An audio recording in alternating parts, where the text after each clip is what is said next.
Mwanasheria mkuu wa Chama cha Demokrasia na Maendeleo Chadema ameiomba jumuiya ya kimataifa kuingilia kati na kufuatilia kwa karibu mwenendo wa kesi mbalimbali nchini Tanzania, ikiwemo zile zinazohusisha mashtaka ya ugaidi na uchochezi dhidi ya wahadhiri wa vyuo vikuu, viongozi wa kisiasa na wananchi wa kawaida.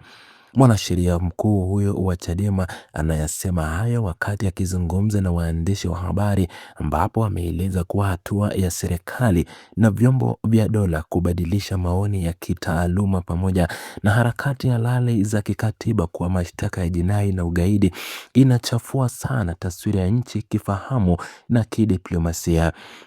Jambo linalozungumzwa katika taarifa hii linahusu uingiliaji kati ya kimataifa unaoombwa na chama kikuu cha upinzani ili kuangazia mfumo wa haki jinai na ulinzi wa haki za binadamu nchini Tanzania. Swala hili linaguza moja kwa moja serikali, vyombo vya usalama, taasisi za kitaaluma kama vyuo vikuu pamoja na wananchi wanaokabiliwa na michakato ya kisheria mahakamani.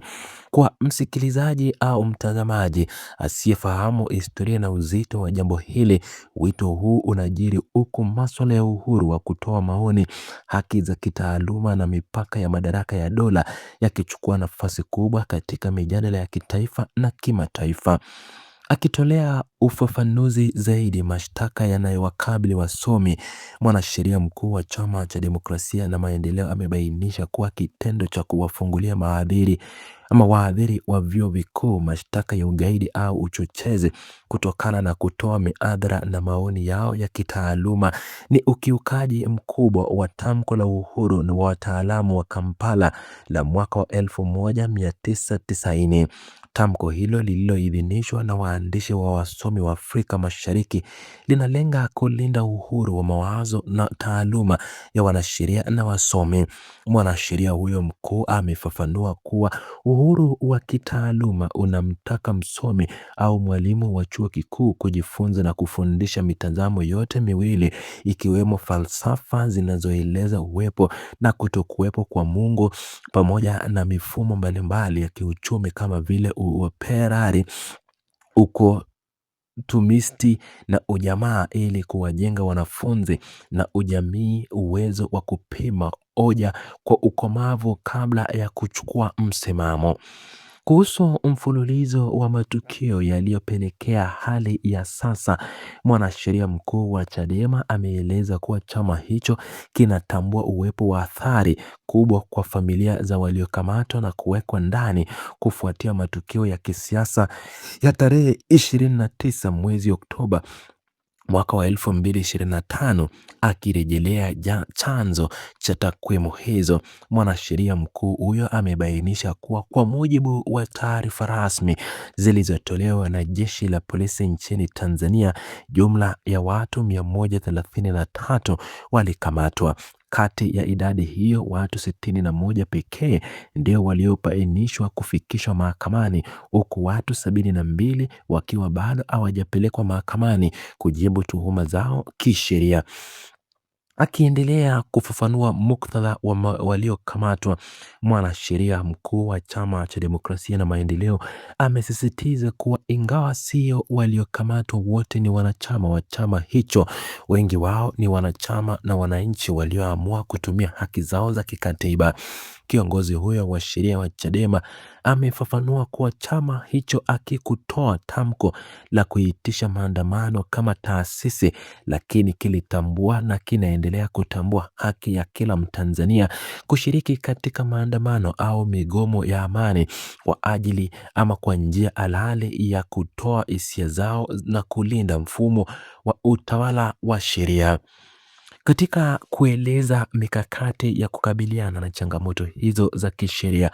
mwanasheria mkuu wa Chadema ameeleza kuwa chama hicho kimeunda na kujiandaa kutuma timu ya mawakili na wanasheria madhubuti kwenda mikoani kote nchini ili kukutana na wahanga wa kadhia hiyo na kuandaa utetezi imara mahakamani.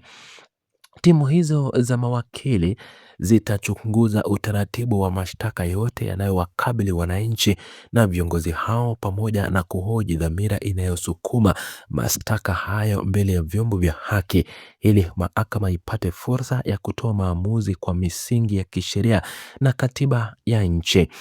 Akilenga kuwezesha utendaji wa timu hizo za sheria, mwanasheria mkuu wa Chama cha Demokrasia na Maendeleo amewataka Watanzania na wanachama wanaokipenda chama hicho kujitokeza na kuchangia rasilimali fedha kwa kujiunga na mpango ya malipo ya kila mwezi ya kujirudia. Michango hiyo inalenga kuwezesha chama kugharamia usafiri, maradhi, malazi na chakula cha mawakili wanaojitolea kwenda mikoani kutetea kesi hizo za jinai. Kiongozi huyo amefafanua kuwa kesi za jinai hazina malipo ya kisheria kutoka kwa upande unaoshindwa, hivyo gharama zote za usimamizi lazima zibebwe na chama kama msaada kwa wananchi wanaotaka kuona nchi inaendeshwa kwa misingi ya haki na utawala wa sheria.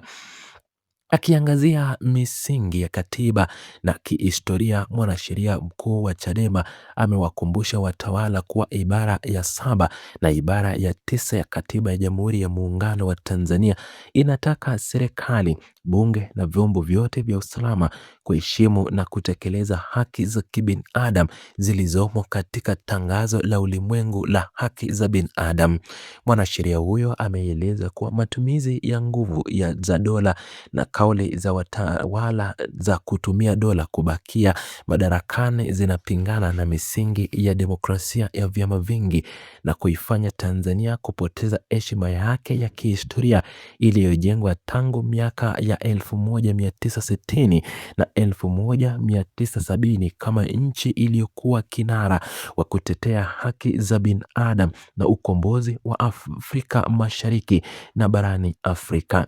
Akishinikiza uwajibikaji wa kisheria, mwanasheria mkuu wa Chama cha Demokrasia na Maendeleo amesisitiza kuwa makosa dhidi ya ubinadamu hayana kinga ya kisheria wala mipaka ya muda, na kwamba kila anayehusika kutenda uovu au kutoa amri zisizo halali atakuja kujibu mashtaka yake mbele ya vyombo vya sheria na mahakama ya umma hapo baadaye. Kiongozi huyo amewasihi wananchi na familia zilizofikiwa na changamoto hizo kuendelea kuwa na uvumilivu na ujasiri wakati timu za mawakili zikiendelea kuweka kumbukumbu zote za kisheria na kuandaa utetezi dhabiti mahakamani.